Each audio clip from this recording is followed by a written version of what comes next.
Hello, and welcome to our session. Carly, if you might give me a thumbs up in the chat, let me know. We can confirm you can hear me okay. Terrific. Thanks, Carly. All right. As folks join the room, thank you, Michelle. Terrific. I see that in the chat. And this is good. Our chat works as well. So it's great to confirm. So as folks enter the virtual room today, we'll get started in just one moment.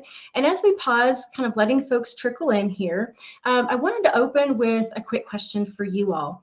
If you think about your most engaging employee experience, the place that you've worked where you felt the most energized, happy yourself, really bringing your full self to the table, think of that place. And then think of two factors that contributed to that great employee experience. And as you think about that, then I'm going to ask you, as a way to say hi in the virtual room today, is list those two things in the chat. What were the two top things that made you feel like it was a great employee experience? And I'll pause a moment while some folks join the room and you chat those things in.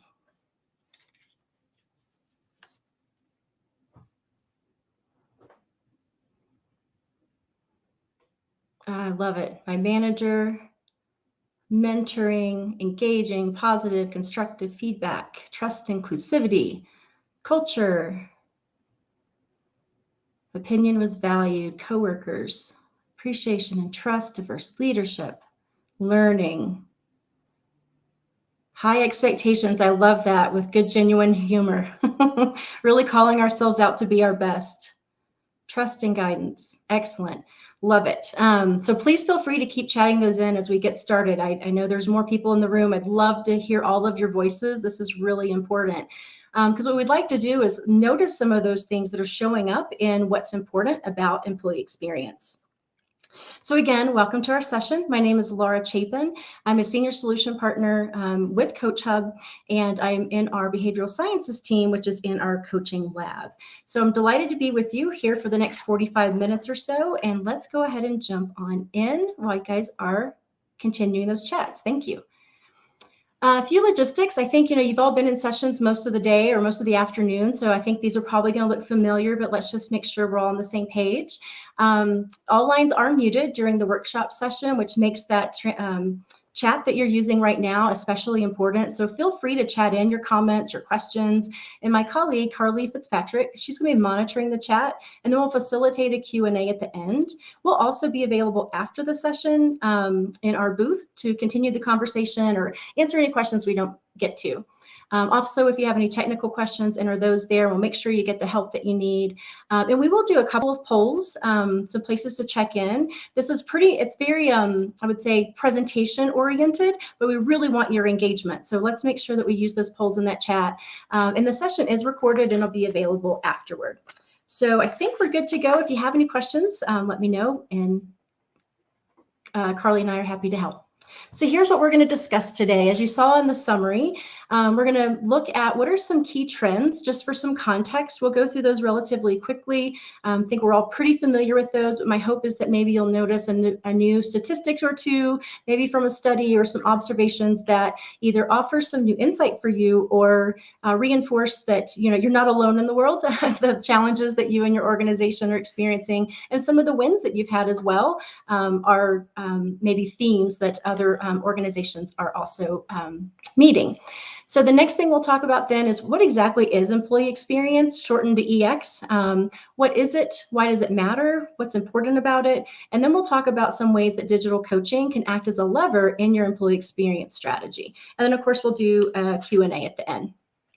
As we move into this, I just want to offer one quick little disclaimer. I don't know if anybody, you could chat it in if you are. If anyone else on the call is in the Denver metro area, we're having extremely, extremely high winds. And I've had a little bit of a wonky experience with internet today. So if for some reason it gets slow and I'm concerned about the connection, I may actually go off camera for part of the time, and then we'll come back on. I'll be sure to come back on during Q&A. Oh, I see you guys are having the same experience. Thank you, Shelby, Tambra. Yeah, it's. I think there's a front moving through, and it's exceptionally bad today. So just wanted you to know, if you see me disappear, nothing's wrong, everything's good, but you may have to may just go to my voice rather than on audio. Rather than video. All right, so let's move into our first part of our topic, which is the trends. And again, we'll go through these at a pretty quick clip, but I do hope that there's a few things that will be nice highlights for you. There's 5 that we'll cover. It's by no means exhaustive. We know there's a lot of trends that you're noticing right now, but these are some things that I was just noticing as I'm talking to some of our clients in the marketplace, things that they're really solving for and many times asking for us to help them solve. So the first being wellness and meaning. I'm sure this is no surprise. We're all hearing a lot about this as of late. I know many of the sessions today have been talking about this as well. I did think there were some interesting data points here that highlight just a few of the items where people are really rethinking the place that work should have in their lives. They're rethinking and reprioritizing balance and mental health and finding meaning, sometimes even over a steady paycheck. And then we know that at least 49% of people in some really great surveys are responding that they feel at least somewhat burnt out, with a subset of those feeling very burnt out. And then the last note there I thought was actually really a good sign. This is terrific news to me, is that 40% of workers are actually using mental health or coaching benefits. So it's terrific that people are getting the help that they need. They're finding those resources, but there is still a gap. There's so much more we can do and more resources we can provide as organizations in order to help our people have a great employee experience, be engaged, and take care of themselves. And it's quite honestly something that we know employees and candidates are looking for. They're looking for a company that cares. They're looking for a company that's going to treat them as the whole person. And these topics are just going to continue to be really significant throughout 2022. And the next one is diversity, equity, inclusion, and belonging. Again, we all know that this has always been important, but it's really taken a whole step forward. It really accelerated in the last couple of years for multiple reasons, especially here in the US. Just an increasing organizational priority. And here we see just a couple of statistics that are examples of how we know diversity is a really great start to helping the problem, and it does have an impact, but we know it's not enough. Diversity without inclusion is not going to get us what we need as an organization or for our people. And it's just really unfortunate when you see this high percentage listed there on the right of the percentage of people who still feel, that, some sense of negativity about the inclusivity in their organizational culture. What's not listed here that I thought was really interesting too, that I read just this last week or so, is 67% of job seekers are saying that workplace diversity inclusion are a key, very important indicator of whether or not they will take a job, if they feel that sense even through the candidate process. I would say the good news though too is that in 2021, 90% of companies report that they're making DE&I progress and making it a top priority. So last but not least, I would say, I think we all know that in our hybrid environment today, hybrid or fully remote, it just calls to mind how that just adds so much more complexity. And we really must be even more intentional and even more listening to our employees about what's going to work in order to provide really great experiences for them and help them to feel like they belong and be their best selves at work. And also tied to DE&IB, I noticed some of these statistics. I'll give you a second to take a look at some of those on the left. Any of those shock you like they did me? It's honestly a sense of a bit of, certainly sadness even. There's some of those that are troubling. And that's why the work we're doing around this and all of our organizations is so important. We are making progress, but it's been slower than we'd like. We know it's accelerating over the last couple of years, but this is just such a great opportunity, of who we are, what we do in our field, that now's our chance, right, to really make sure that DE&IB is an emphasis and that we can really pay attention to the employee experiences behind some of these numbers that we're seeing. And one of the next things too is, of course, hybrid and remote. I know we're all experiencing this now. We've been living it for the last couple of years collectively. If you weren't already working remote or hybrid before the pandemic, many of you are now, and so are your people. And I think what's interesting now is that just about the time we felt like maybe there's light at the end of the tunnel and we've got our return to office plans and everybody's headed back, we have some target dates. As we all know, many of those are being moved back because of the new variants. And so it's really requiring us all as employees, leaders, and HR and L&D professionals to be very flexible and to see what is actually needed in the moment in order to help support our employees. But I do think is impressive is that I do think, there's a couple of different studies I was reading about how HR and business leaders alike are talking about what is impressive is that we have shown what's possible and on an accelerated pace. And it is still a top consideration for employees, as you can see there by some of the numbers, and for candidates. That desire for remote and hybrid remains. But what I do think was interesting, I again just read this recently, was in a Microsoft 2021 Work Trends study. They mentioned how their findings said that over 65% of employees are craving more in-person time with their teams. So not wanting to come back full time, but they want intentional ways of connecting. So to prepare for that, 2/3 of all business leaders now are reporting that they're considering or actually already working, redesigning their physical office spaces to accommodate this hybrid work environment. I would also note that there was another study, 2021 PwC study, that found that 83% of leaders said that the shift to remote work has been successful for their company. So there is good news yet. And I think we can all be proud of the work that many of the people on this call, I'm sure, have been doing in order to enable that. And just a couple more here, again, as the backdrop to this entire conversation is we know, of course, attrition and retention. This has been a huge conversation throughout the year. And of course, I'm sure in previous sessions today, we see how many people are leaving their jobs, the numbers that are open here that are really quite stellar. The percentage here too, I think, is interesting, right? That studies have found that 77% of voluntary turnover is preventable, which to me is good news, right? That means that the interventions we do can actually make a difference for our employees and for our companies. And then last but not least is just knowing that there's a significant portion who are thinking about leaving their job, which is just going to make our labor crunch even tougher going into 2022. With many companies hiring for fit and skills versus experience, and then knowing they can upskill people and give them the experience when they come on board. And several of the studies too talk about how they really expect the attrition to accelerate even into 2022 because so many people are now reporting they're even willing to leave without a job for the next right thing. And some of your top talent, right, bodes the importance of what we're doing around employee experience to really retain, engage, and grow those people.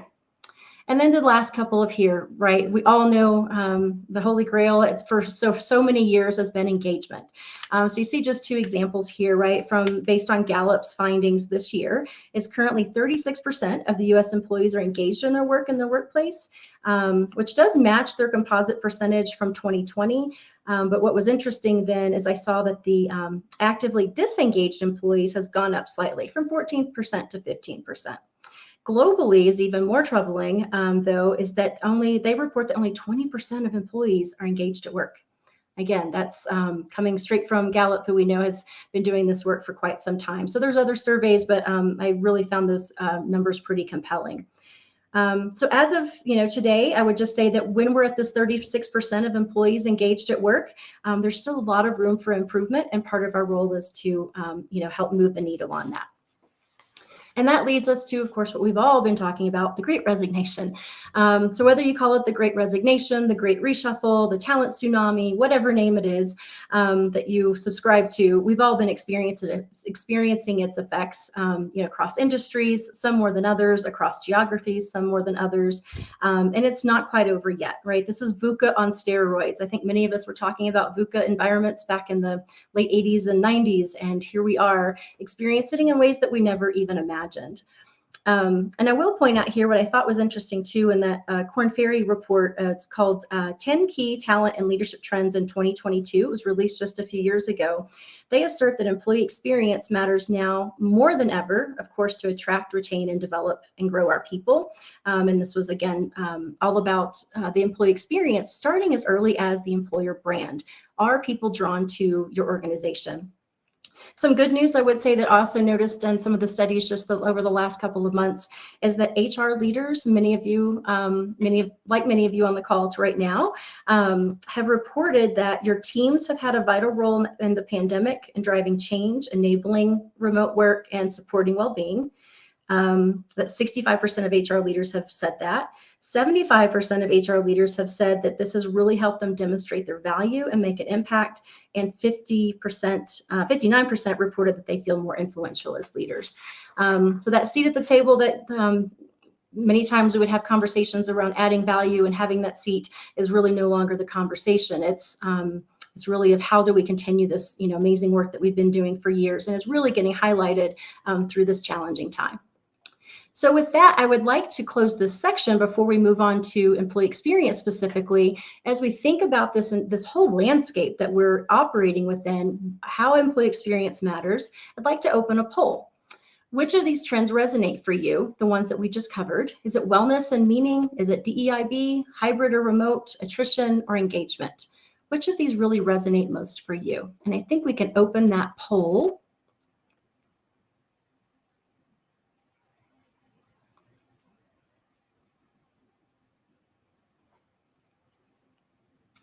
Let's see.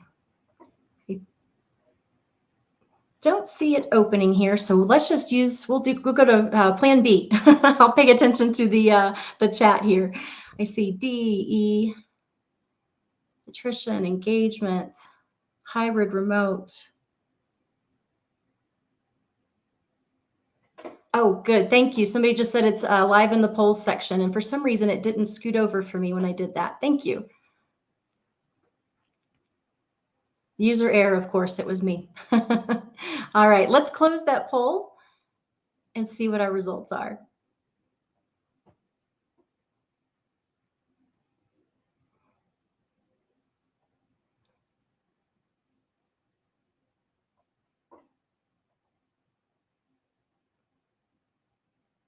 All right. I am not seeing those results. You might be. I don't know why I'm not seeing it in the polls tab, but that's okay. I see a lot of responses in the chat, and I'm noticing that it's really all over the place, right? I think the good news is, as you all are listening to your organization, you know your organization's best in what matters. So let's go ahead and move into our next section. So employee experience, what it is and why it matters. I noticed recently that a study by Insights 222 and TI People was released as recently as September. And another study published by Deloitte, they highlighted how organizations and even C-suite executives have shown more interest in employee experience than ever before. As many as 70% of C-suite leaders are saying that employee experience is one of their top priorities. And I thought this was interesting too. I was talking with a client, even as recent as just earlier this week, a potential client, as we're kind of talking about with, how is this going to work? What does coaching look like for her organization? What's most important to her? Where would she like to deploy it first? And when we asked, what's the number one thing that's, top of mind for your agenda this coming year? And she said, it is employee experience, because it's most important to my CEO. So I just thought it was interesting that that is bearing out in our experience as well. So I don't know about you, but I want to learn something new. I go straight to Google, I go to Amazon, and of course, then I start doing the deep academic research and finding out what's going on, by some of the experts. But I think it's fascinating to say, if you look at employee experience, you're going to find thousands of results on Amazon, several million on Google. So it's another indicator of just how much this topic has raised. And I'd like to hear from you as we move into this. This will help us with our timing and kind of where we spend our time, is where is your organization? We'll go back to the poll again. A is that you're clear on what employee experience is and you're implementing an overarching strategy. Or are you clear on what it is, but don't really have a strategy just yet? Or C, if you're figuring it out. Or D, we're not really talking about employee experience currently.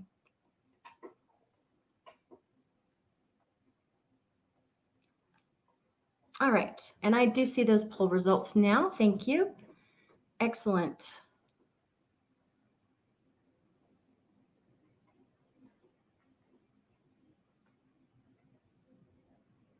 So I still see the old poll. My apologies. I don't know if it's user error or if it's open for you all. There we go. Now I see it. All right. I am seeing really a healthy split across the board. All right, so this is really helpful. So thank you all for your responses. I see probably the winner on this one by just a hair is leverages both internal and external coaches. So would love to hear a little bit more at the end of our experience in chat, how we can help and what your questions might be about leveraging coaching. So let's move on to employee experience defined. The core reason that we're here in this session today, we know that historically there's not really been one definition of employee experience. Here you see 4 different examples from Burson, McKinsey, and Gallup, and Gartner, and they all have some commonality. The employee experience is essentially made up of pretty much everything that shapes the life cycle of an employee and their life within your organization. It's the work, their manager, how they're led, employees' development, their collaboration, health, safety, well-being, culture, you name it. It's part of employee experience. So I know many times we think about employee engagement. We talked about that briefly a moment ago, and that's part of employee experience, but it's only one small piece of the puzzle. And we know that employee experience draws from the discipline of customer experience. It's really where customer experience was really transformed a few years ago when you put the customer at the center. And we're now doing that with employees, really putting them at the center. It kind of flips things upside down rather than top down, where it's very human-centric approach. It draws from design thinking, which I'm sure many of you are skilled in. On the call here today, where you're looking at the cycle of discovery, design, delivery. You're using tools like personas, empathy mapping, journey mapping, and there's a real emphasis on data. Finding the right data, measuring and identifying those employee needs, what their desires are, what truly matters, those moments that matter, big and small, over their day, their year, and even the life of their career. And more employees are expecting this customer experience type of engagement. They want it to be easy. They want it to be simple. They want low friction in their workday and making the most of how they bring their full selves to work. And the goal really is to bring these tailored interventions to our workplace based on what you hear from your employees. So do any of these surprise you? Or I'm curious from anybody, maybe even in chat, are you using any of these definitions now or maybe something else? I think it would be great to watch the chat and see what you guys are thinking about those. So at its core, what do humans need? What is this thing called employee experience and getting to the heart of what folks need? Well, we all have inherent psychological needs that foster our intrinsic motivation and really helps us to have that sense of well-being and engagement. We know that autonomy, that need to be agents of our lives, is a driver. Relatedness, that's that sense of relation to each other in our workplace, that sense of belonging and social connection, and mastery. We want to be really good at what we do and to be effective at our work. And that includes learning and growing and developing in order to get better at what we do. And then, of course, purpose, this need for feeling a sense of value, worth, and higher meaning and a connection to something else. And employee experience has that ability to tap into all of these, and it's really at its core of what employee experience is all about. What I'd like to share here, there's a lot of different frameworks for employee experience from a variety of consulting and technology firms who really specialize in employee experience. One I thought I would call out here is from Burson, who talks about employee experience in terms of what he calls the irresistible organization, one really built around all of these human needs. And then also has this employee experience maturity model, where you can see there's a level of maturity that goes up and you can assess yourself and your organization against it to see where you are, how to get to the next level. But what I wanted to highlight in our brief time today was level 4. It's about equitable growth. And what is called out here is that at a level 4, this is where organizations really understand what's needed from their employee population, and they're able to meet those needs through, really valuing people for who they are, valuing their differences, encouraging learning from mistakes, enabling people at all levels to grow, really democratizing development, and then really helping people to be their best. And as a result, they're able to innovate, to move quickly, have more creativity, and really make the organization better. And we'll look at some of those statistics on how employee experience actually pays in just a moment. Here is a place too where managers do their best work in helping their people. We know DEIB are part of the business strategy, not just values and not just a project, but really ingrained. And this is something that is really important when an organization reaches that level 4. Not only do they do well internally, but they attract candidates. And so then that begs the question, this is a lot, right? That we know it's across all these different areas of HR, facilities, legal, the managers and employees need to be involved, HR business partners. So it's not just an HR strategy. It really needs to be, it's a business strategy. And while HR may be the ones that sometimes are raising the flag, raising the awareness, orchestrating many of the resources and stakeholders, it really needs to be a business strategy. And again, there's consultants and, some vendor partners that are available to help, organizations with this, because it's one of those, right, if you think of the big elephant, you got to take one bite out of it at a time, because and really lean into some expertise, because it is all inclusive, exciting, but all inclusive. And so then the question is, why does this matter? We won't go into all of these. You can take a peek. I don't know about you, but some of these numbers were really impressive. If I think about where am I going to invest my time, my energy, my dollars as an organization in order to get a return, you can see some of those examples here of how employee experience really supports business goals. Everything from financial targets, revenue, delighting customers, innovation that helps you to make better products, and of course, your organizational reputation. And some other ways that it matters is your talent goals, right? You see some things called out here: sense of belonging, being a great place to work, engagement, adapting to change, and really that discretionary effort and intent to stay. So based on some of this quick review of what it is and why it matters, I'm curious if you'll pop in the chat for just real quick for a moment. What stands out to you? What have you noticed that's is new, different, maybe a new or compelling information, or maybe reinforced by things that you already are experiencing in your company? So I'll pause here. I'd love to see a few notes in chat if we have some observations.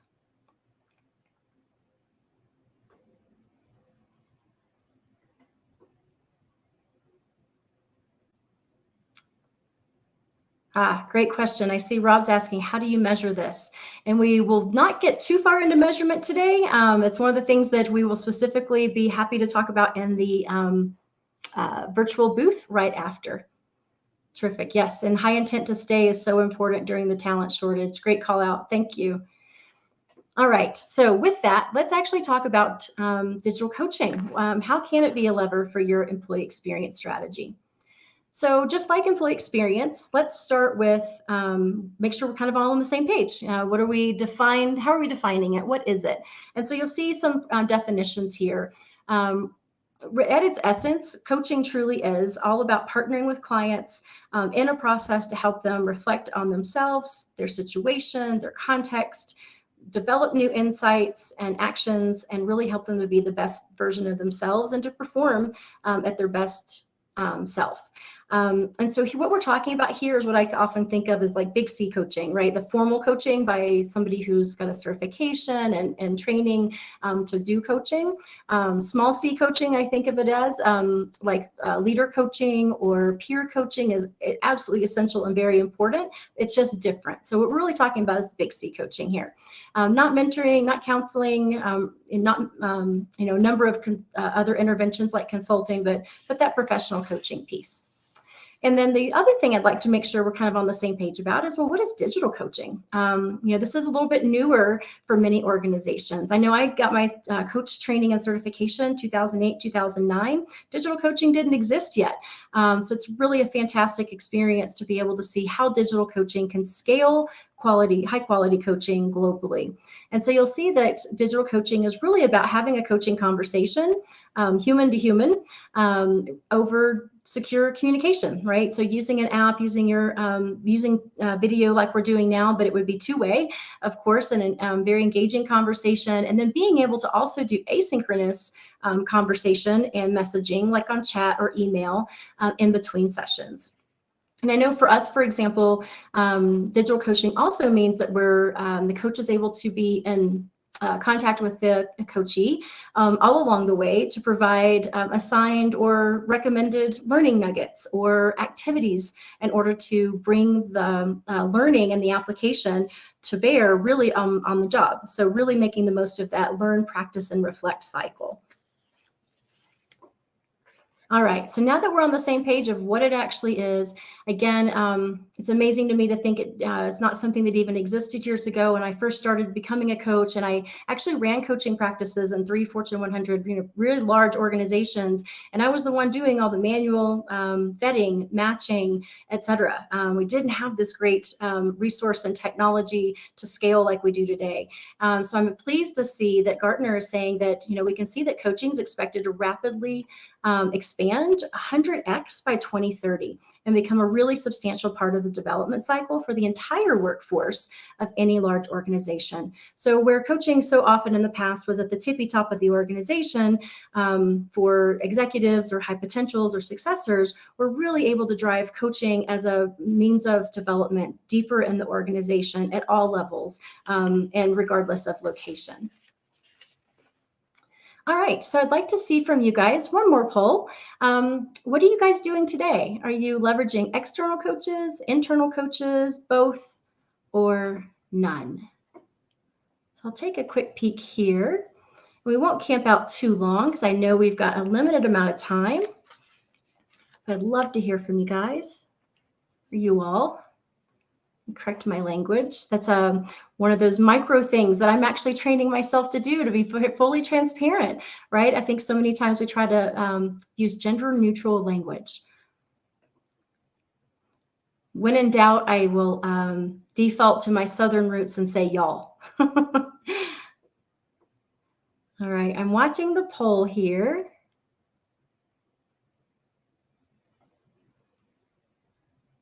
See some numbers coming in. Just a few. Let's give it another second. Great. Fantastic. There's a lot of mature organizations or organizations that are mature in their ability to use coaches, because I see external, internal, some of both. Excellent. And a few that are not using them just yet. Terrific. So let's just talk about 2 potential ways in particular. There's a lot of ways we could use digital coaching across that entire employee life cycle, but I'll just highlight a couple. We know that essentially at its core, coaching is all about sustainable behavioral change and supporting leaders and employees. And as folks grow and develop and meet new challenges or gain new perspectives, this is where coaching can really play a role. And we know that behavioral change doesn't happen overnight, right? It's a mindset and behavior shift that happens over time. It needs practice, navigation when there's lapses. We need regular rebooting of inspiration and motivation. And this is one of the things that coaching can offer during that employee's experience. I think as you look at these examples here of just a few of the ways digital coaching can enhance your employee experience, I think the most common, of course, that most of us are familiar with or have used for some time would be leadership development. And so in leadership development, of course, we can use coaching as a supplemental tool where it is something that's alongside your training, maybe program that's over a period of months, can also be offered as sustainment to help bring home the learning and the change in behavior and mindsets post an actual formal training event. It can also be used independently, all on its own, for really significant behavioral change. And I'm watching the clock here, so I'm going to go through this pretty quickly because I think most of us are pretty familiar with leadership development and coaching being coupled together. I do want to highlight what I think is interesting here is that we go back to that L4, that level 4 in the model of equitable development. The real big difference here to me is the fact that we can offer coaching as part of our leadership solutions in our organizations to so many more people in ways that we couldn't in the past. So the main case that I wanted to highlight here in the few minutes that we have left, there's again, many ways we could do this, but I know this is important to so many folks. So I wanted to share an example of how we can use coaching as part of your employee experience in diversity, equity, inclusion, and belonging. We know that this is, again, important for a long time. We've all been working on this, and we know it has an impact for the business. It is foundational to that employee experience, that sense of inclusion and belonging and feeling like they're bringing their best selves to work. But as we look at what we've been doing on D&I, we know that trainings aren't enough. It's a great start, but we need really a head-to-toe cultural commitment to ensure that all employees' experiences, their opinions are heard, they're valued and considered. And this is one way that coaching can help. And you'll see just a few examples here. So coaching really helps people to own their solutions, goes back to being that hyper-personalized development that we know employees are looking for. Encourages that sense of autonomy and agency in their learning right in the flow of work. It encourages that sense of belonging. We know that it helps people be more self-reflective and aware of their unconscious biases. And we know that the uniqueness that everyone is looking for is recognized, and it's really accepted for all individuals, as you can see there, right, based on a number of factors. And it really helps them to explore the meaning in their work, and their values, and how those are aligned to the organization. And then we also know that digital coaching can increase the diversity of your coaching pool. So by using digital coaching, you can have a much wider and deeper pool of coaches that are accessible to your employees at all levels, where these coaches can be from various parts of the world, speak multiple languages, have different kinds of backgrounds, and then your coachees can actually say what their preferences are. So maybe they have a preference related to age or gender or language. Those are all things that are part of the matching opportunity with coachees and coaches. And then just 2 ways I'd like to highlight of how you can actually accelerate the development within your organization is one opportunity we've seen with some of our clients is accelerating the development of diverse employees. So we know based on several studies that despite our best efforts, there is still work to do on how to support folks. And so you see just an example here. So sometimes it's a matter of offering coaching to, for example, ERG leaders or people who are leading some of these efforts, knowing that it's an additional resource to help those folks who are leading those efforts or of people that are in our diverse employees, and in order to help them grow and seek those new opportunities within your organization. We know that we can also apply DEIB lens when it comes to inclusive leadership. So for all leaders, we at all levels, you're able to help leaders understand, well, what are my biases? What are my assumptions? Really reflect on those in a safe space, question their own attitudes and behaviors about their own leadership style and improve. And then, of course, develop effective communication skills and behaviors that are going to support an inclusive culture. And the last thing I'd call out here is one way to use, again, digital coaching is as you engage in those different ways of addressing diversity, equity, inclusion, and belonging, by doing it at scale, you're actually able to help embed an inclusive culture, I can't talk, embed an inclusive culture and inclusive leadership by scaling it through different levels of the organization and really across your landscape and even a global rollout. So again, democratizing that access and reaching that L4 in terms of equitable development. So I know we've got just a short time left. I'd love to hear from you. One more poll. Where do you see digital coaching acting as a lever in your employee experience and your future strategy? Which of these stands out to you?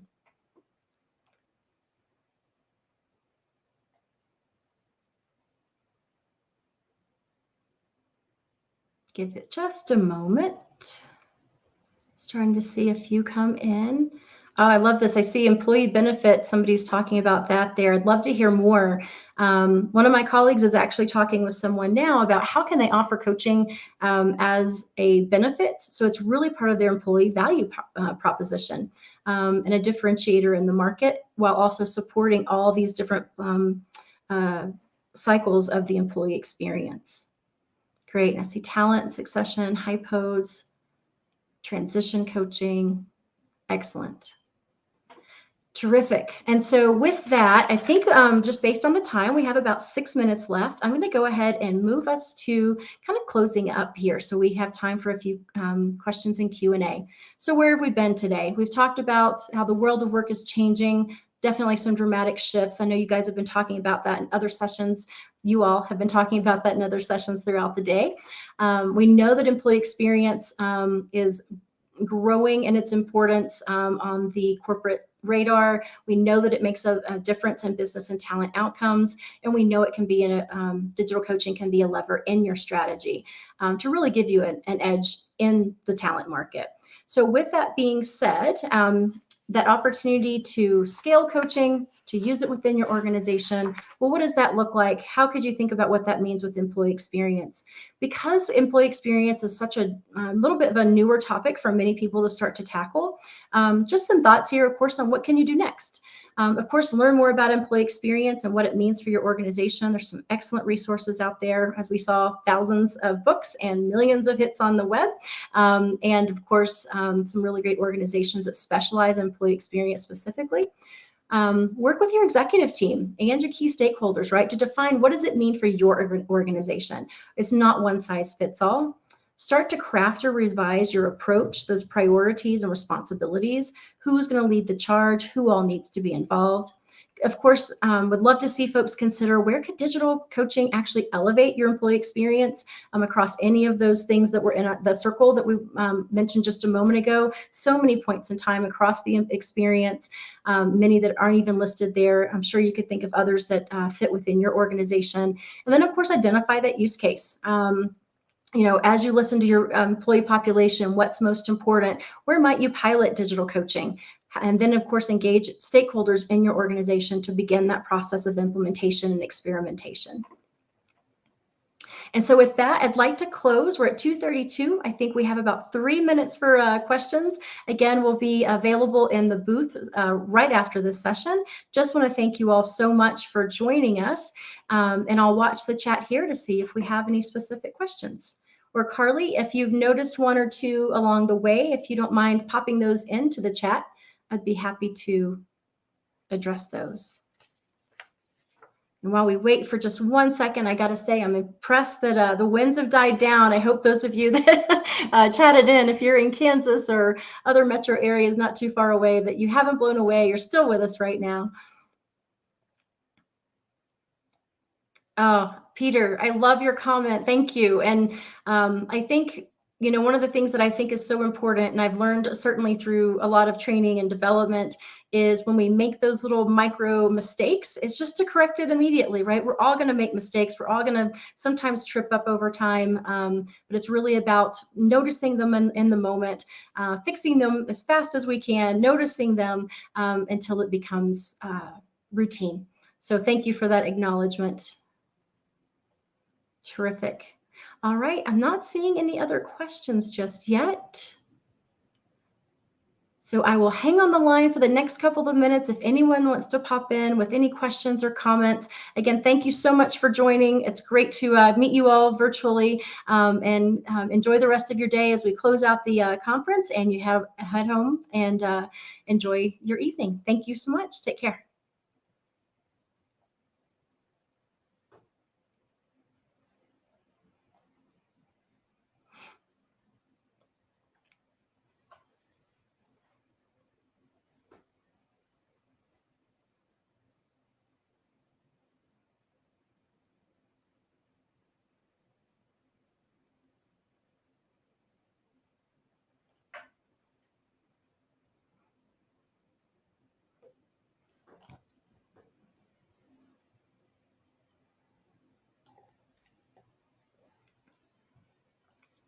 All right, I will sign off now. I'll see you in the booth shortly, Carly. Thank you.